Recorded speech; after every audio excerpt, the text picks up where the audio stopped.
Hello lovelies and welcome back to my channel. In today's video I'm going to be sharing with you my February to be read pile. So I have a big pile of books beside my bedside table and I've been working my way through them this February. I did a similar video last month and you all seemed to really enjoy it, so I thought I would come back this month and share with you what I've been reading.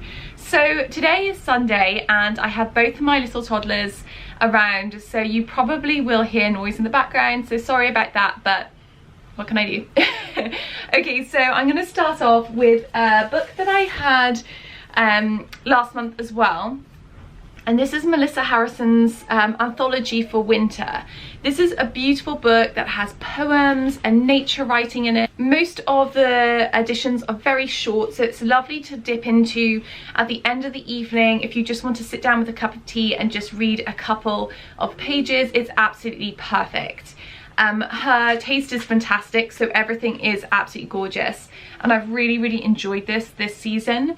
It's something that I'm going to carry on reading until the end of February and then probably swap out for her spring version, which I haven't yet got. I have the autumn one, which I also really like, so I'm looking forward to that.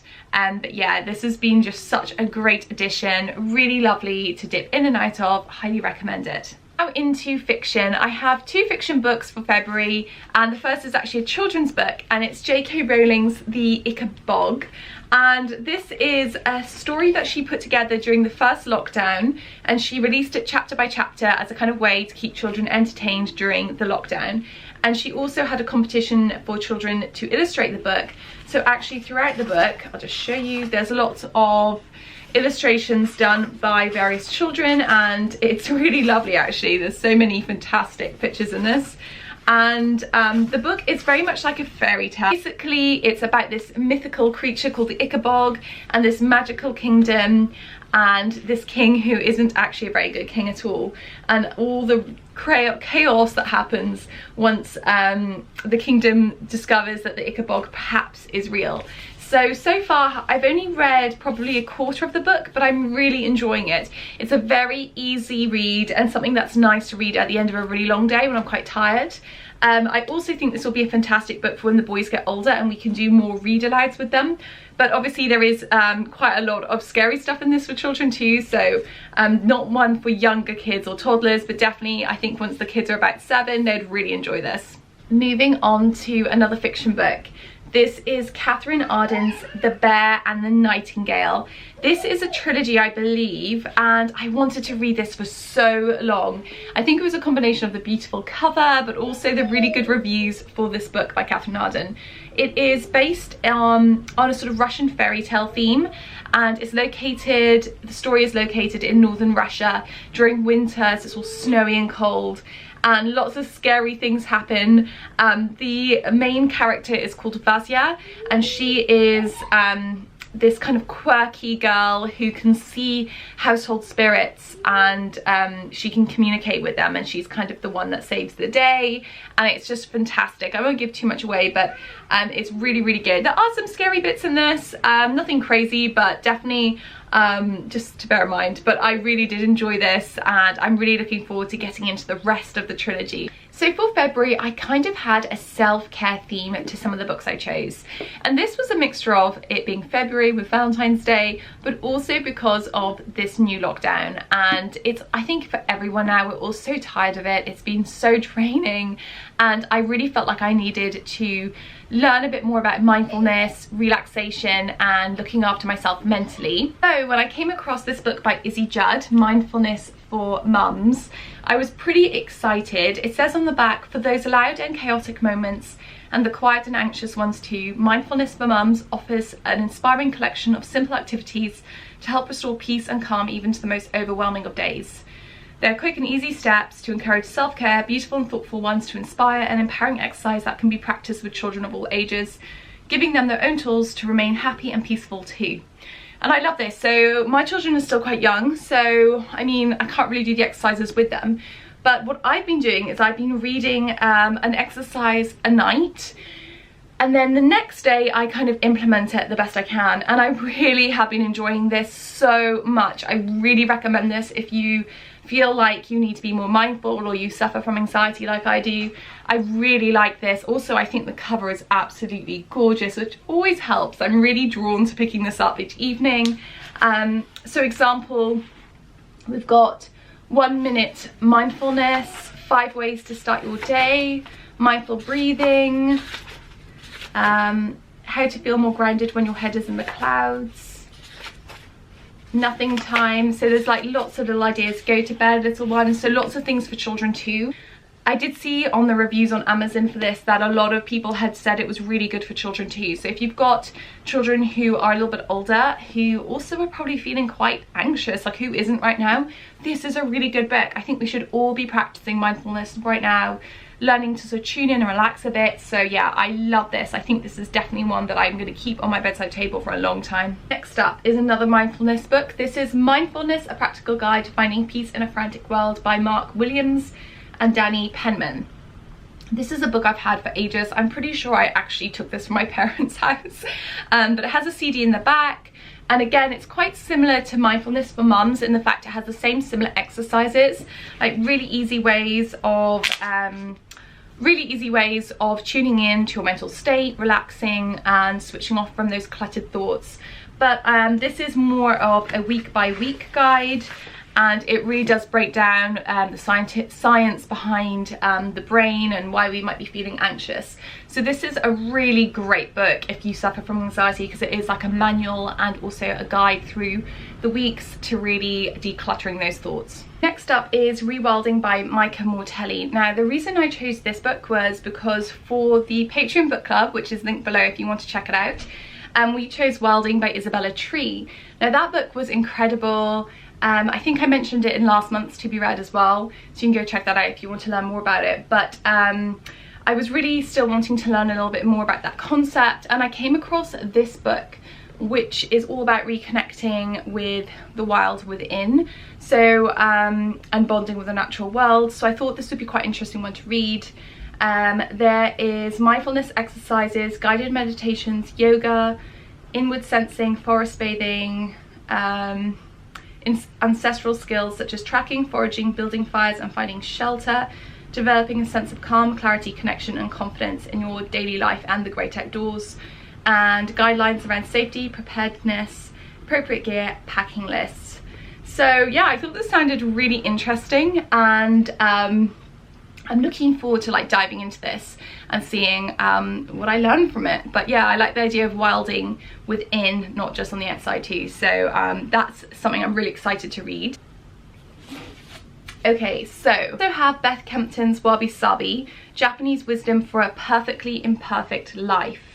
I really love Beth. She came on my podcast not last year but the year before, talking about her Christmas book, which is amazing. And this is a book she sent me a long time ago now, but it's really gorgeous.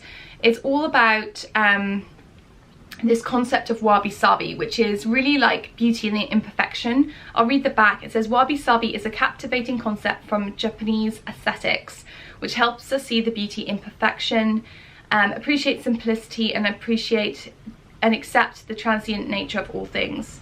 With roots in Zen and the way of tea, the timeless wisdom of Wabi Sabi is more relevant than ever as we search for new ways to approach life's challenges. Honouring the rhythm of seasons to creating a welcoming home, from reframing failure to aging with grace, Wabi Sabi will teach you to find more joy and inspiration for your perfectly imperfect life. And Beth's books are always kind of a combination between kind of like a workbook, self-help workbook, and then also really interesting stories and things like that in it as well. And I'm really looking forward to reading more about Japan, because I love Japan, so I think this will be a lovely book for February and early spring. Okay, so that is actually the pile done, but I have more books underneath here, of course. These ones are all a bit bigger, which is why they were living on the underneath compartment. But the first one is this beautiful book. This is called Yoga, A Manual for Life by Naomi Annand, and I love the cover of this. It is so pretty. Here, let me put down my tea and I can show you properly. And what I like about this book as well is that it's got this sort of bare spine, so the printing is actually on the spine. I don't know if you can see, but it makes it really easy to open up. flat, so if you're following any of the sequences in this book, you can just open it up flat. And this book would be great for anyone who's interested in yoga, whether you're a beginner or you're advanced. I think it would work really well. And it's got a library of all the poses, it's got sequences, got a lot about breathing practices, which I really like. There's little essays, and then small change, big difference, so things like mini mindfulness, face massage, applying pressure. So really beautiful. Again, a really nice book for self-care, for learning a little bit more about yoga, doing some new sequences, and also learning how to breathe properly for yoga and how that sort of helps with mindfulness. But as you can see, it's just such a gorgeous book. This would make such a great gift for anyone that's curious about yoga or anyone that loves yoga. It's just lovely, and so many great tips in this. I've been really enjoying reading this, and I'm looking forward to implementing some of these sequences into my practice too, because I love doing yoga. So yeah, I adore this book. Because we're on the cusp of a new season, I have been researching some ideas for spring, for my podcast and other things, and I love this book by Druit. It's called A Year Round, A Calendar of Celebrations, and this book brings you through spring, summer, autumn, winter, and it really has just lots of ideas, crafts, key festival dates, stories, myths and customs, ideas for seasonal table, games, stories, recipes. Yeah, it's beautiful. So it's illustrated inside, so there's no photographs for the crafts and things like that, which some people might find a little bit confusing, but everything's quite simple in this. It's a really lovely book if you love Waldorf inspired education, and yeah, I just adore this. I get so many ideas from it. I love that each season opens up with a little poem and a sort of introduction to the season as well. So there's summer, gives you a little note on summer, some of the dates to celebrate, how to do your seasonal table. Then it goes into more depth on various things. That's St. George's Day, May Day, although personally I think May is in spring. And then like crafts, seasonal crafts and things like that. Really beautiful, love this, highly recommend it if you've got young kids and you want to do more crafts with them, celebrate the seasons. This is a really good classic book. I know a lot of people have this and they adore it, and I adore it too. Okay, so we're almost done. The next book I want to show you is this, another beautiful book. This is Living Ayurveda by Ragozzino. I love the colour of this. It's like peachy, pale peach, beautiful hardback book, and this is all about nourishing body and mind through seasonal recipes, rituals and yoga. I absolutely love the concept of Auyrveda, and it definitely inspires how I approach my natural skincare. So I really am looking forward to reading this book. I haven't really read it yet. It has part 1, the foundations of Auyrveda, and then it's got preparing for your year, a living practice, and in it there's like lots of recipes for beautiful food, yoga practices, ideas for self-care for the seasons, and pictures in this are just so beautiful. Very gorgeously put together book, and I think I'm going to get a lot out of this, so I'm really excited to read this. I'll probably leave this on top now so I remember to read it. Sometimes when the books are tucked away underneath, I forget. Okay, I do actually have one more book. This is a book I received today because it is Valentine's Day and my husband gave me this for Valentine's Day. This is the River Cottage Handbook number 18, Fermentation by Rachel D. Thample. And we kind of collect these. We have quite a few of these River Cottage handbooks and I love them. They're really in-depth and they always have amazing recipes.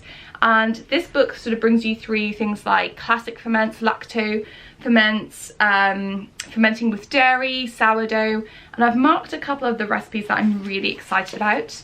Fermented wild garlic pesto, thought that sounded amazing. Honey fermented carrot jam. I've marked actually quite a lot now I'm looking at this. It's clementine marmalade fermented with honey. I thought that sounded like a more healthy version of marmalade. Kombucha fruit leather, Maybe I won't show you everything I marked because it might take forever. Cultured butter, kombucha creme fraiche, and then there was some really good vegan recipes too that I liked. There was an almond ricotta and almond feta which looked amazing, vegan kefir, and there was also a couple of gluten-free sourdough recipes. There's a really nice sounding buckwheat sourdough, and also lovely buckwheat I can't pronounce that, galates or whatever, but I have made these before and they're really good. So yes, I'm going to be cooking from this so much in the coming months. It just sounds, everything in it sounds so delicious, and I'm a really big fan of Rachel de Thample as well. She's definitely someone who I trust a lot when it comes to cooking. She is fantastic. I own lots of her cookbooks already. So yeah, I'm really, really excited to dive into that this month too. Okay, so that's it for today's video. I hope you enjoyed this. If you have any books that you're enjoying this February, do make sure you leave them in the comments below, because I would love to know what you've been reading and I can add them to my wish list as well. For more videos and our monthly seasonal Zoom chat, make sure you join our Patreon community. It is linked below. It's so much fun. There's loads of extra content, there's mini e-courses and all sorts of gorgeous things on it.